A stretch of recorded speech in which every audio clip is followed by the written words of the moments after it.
There's a lot of people put a lot of time into things. We've been doing this for years, trying to figure out a method on what we need to do. Everybody has their own situation, just like Rogers is very unique to what he does, and Eric is, and Josie is, and Marino to hers. So, but where I'm coming from,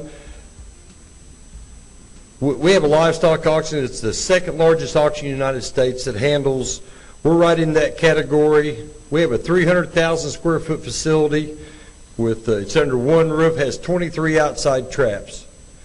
You know, we're processing cattle out there at a very intense speed. My primary market area, I got 33 counties, Missouri, Arkansas, Oklahoma, and Kansas. In my trade area alone, there's 2 million animals. 900,000 of those would be beef cows. And that's on the most recent USDA stats they came out with. There are 65,000 beef cattle operations in my trade area, and the average cow herd is 32. So that just shows you, you know, I've got 65% of my people have 50 cows or less, about 15% of them have from 3 to 500, and about 10% of them have from 500 to 1,200 cows. So, you know, there's all variations of operations in that area. You know, the average consignor has an off-job farm, lives on 4,800 acres, and runs from 15 to 40 cows. So, you know, there is a lot of small producers out there. On a normal feeder calf sale, we'll have approximately 500 consignors. In 2008, we sold in excess of 395,000 head, and we're on target to be right at 425,000 this year. This is just a picture of our facility. I've got 23 of these alleys that flow right into the arena, and I can preload about 2,000 cattle before the sale ever starts. Kind of depends on the lot size. That's the pinback side, and it's all ran by horseback riders. That's just a shot of the ring. It'll hold a half a load of cattle at a time. I'm just kind of telling you a little bit about our operation here before I get too far along. We have a 300-seat capacity arena. You know, it's set up to be comfortable for sellers, buyers, and those people attending the auction. You know, there are a few concerns about EID, reading tags, and I tell you, I've got enough friends in here that do this for a living. We've tried everything. I mean, everything you can imagine. You know, the existing technology needs to be improved to meet the requirements in the livestock segment of the industry. You know, as far as these cattle, whether you're doing, you know, at Joplin, we're under a voluntary system. And that's our stand right there. We are, if people want to do it, that's fine. If they don't, that's fine too. You know. The idea of a livestock market of our nature being a tag station is just starting to be addressed, and it appears it'll be monumental. You know, when I'm backed up there and I've got 5,000 or 6,000 of them cattle flowing in there, I've got those things, you know, I've got 200 semis sitting outside loading on them and getting these things shipped to 8 or 9 states, tagging them things at a place like ours it's not going to slow you down, it's going to cripple you. You know, where you can get that done so you can, if all that comes to it. You know, you have to bring them cattle in there 2 days ahead of time. You know, the farmers are the worst in the world to sit in line and wait on anything. Aren't they? you thought they were going to hurry to get back to see their wife. This is just a picture of a reader setup that I have there. This is you know, I can flow semi-loads of them through here. You know, my read rate's been from anywhere from 72 to 95 or 6, you know. Honestly, I haven't used this thing in a couple of years. The agent source cattle we do now, those cattle are required to be read in the feed yard. You know, when you first start things, you're not always sure what's going to work and how it's going to work. You know, there's really no need for me to read them if I've got the cattle uniquely identified, because they're getting mixed into loads with other cattle. You know, I'm on 7, 8, 9, I'm flowing 10 or 12 programs there. So the yards they go to, they have to capture that information, send it back to me if they want me to, you know, if they want me to validate that information. Because I don't know what happens from the time they load at Joplin till they get to Imperial Beef or they get to Grant County. You know, I want to make sure the cattle that's unloading is the cattle they got from me. So we switched it where they have to send us the information, and I don't have a problem validating it whatsoever. You know, it's very easy to do. You know, my thing is set up through auction check that comes out through Tri-Merit. You know, that's probably the easiest process I've ever found to move this information and handle it. One thing we're kind of looking at here, I'm going to kind of just jump around here just a little bit so I can keep this short. The retail market. You know, we're all sitting in here, whether we're talking about, you know, having a small farm like Noreen talks about down there, having a big dairy. This guy's doing a branded product. This guy's doing everything he can. We got to have people eating this meat. You know, I got a daughter in college, and I tell you, the green machine's coming. Whether you like it or not, these young people, they know what they like, they know how they want it, and they're the ones that are going to be buying it. Because the only young person I see sitting here is right over there that she's drawing a picture for her dad, I think. But you know what I'm saying? These young people that are coming along, they don't think like we think. And they're not going to think like us. They're from a different generation. You know, I was up at my daughter's room the other night at college. You just can't believe what those young people talk about. We took them all out to dinner, what they're thinking. So it's I think that's something we need to be very aware of, is the next people that's coming on. There's not a doubt in my mind agriculture's future will be driven by fast, changes in fast technology. Whether you like it or not, it doesn't matter.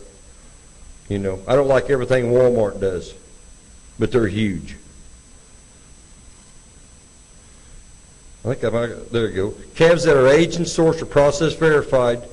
This will make your cattle more marketable to a feed yard, a packer, or a retailer.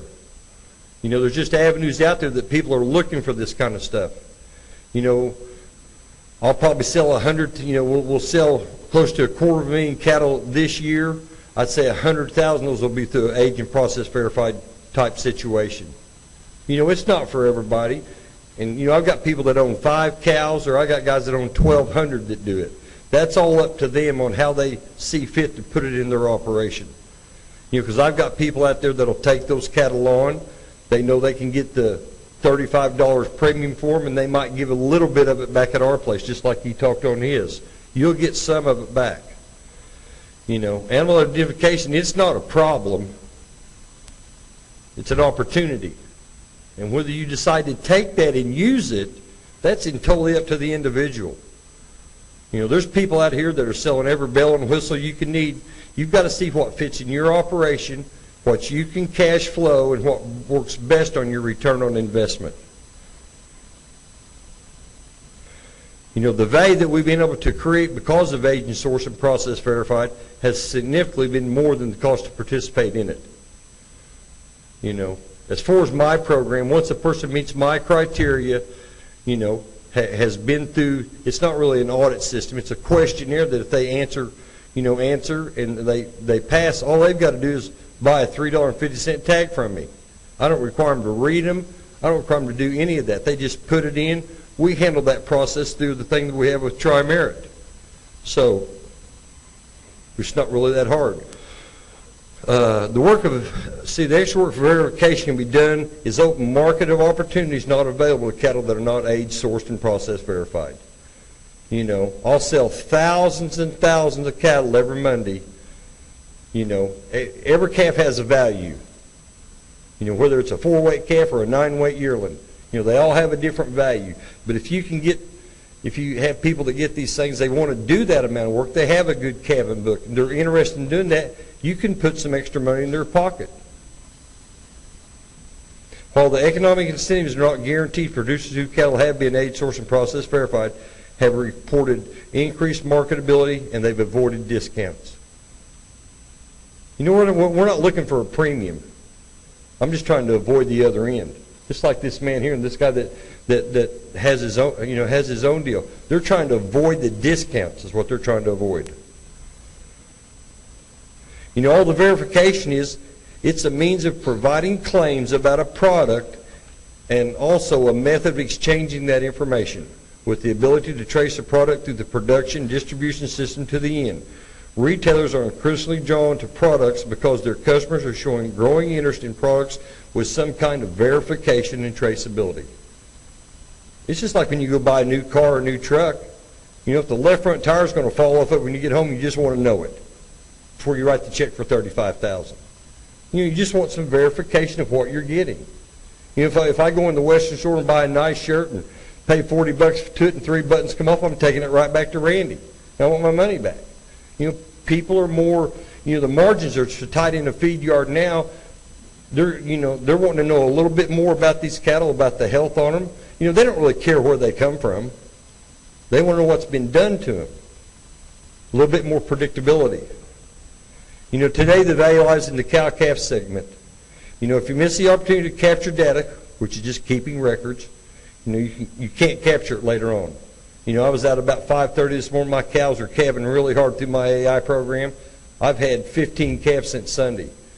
I tagged the first one. That's the one I'll tag. That's all I'm required to tag in my program. Then I know my first-born calf. I've done the agent source program for the last 12 years. And I'm not I don't have a lot of cattle. The sales marketing plan for the future begins with the management practices that are changed today. There's no doubt that animal identification will be different than we know it right now. But presently, agent source and process verification will improve industry communications, improve the product's image up chain, like this guy's looking for right here, and improve marketability. You have to build a market, however, whether you're selling like Roger is here, or you're like Eric, or you're doing what Josie's doing. You have to have that marketability. To those who produce and market beef should realize that the end product that they sell is simply not meat. It's taste, tenderness, safety and wholesomeness, and some sort of traceability. Whatever it is, and ever how you decide to do that. It's a product that you have out there.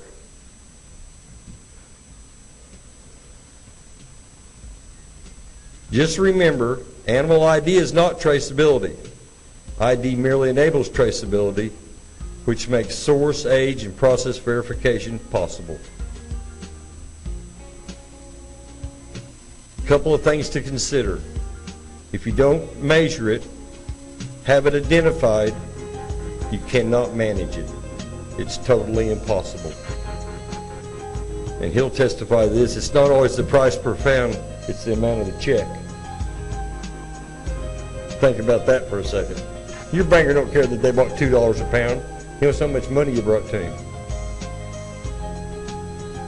And on the last little deal here, as the population grows every day, the cow herd shrinks every day. But just remember this. It's the greatest time in your life to be in the cattle business.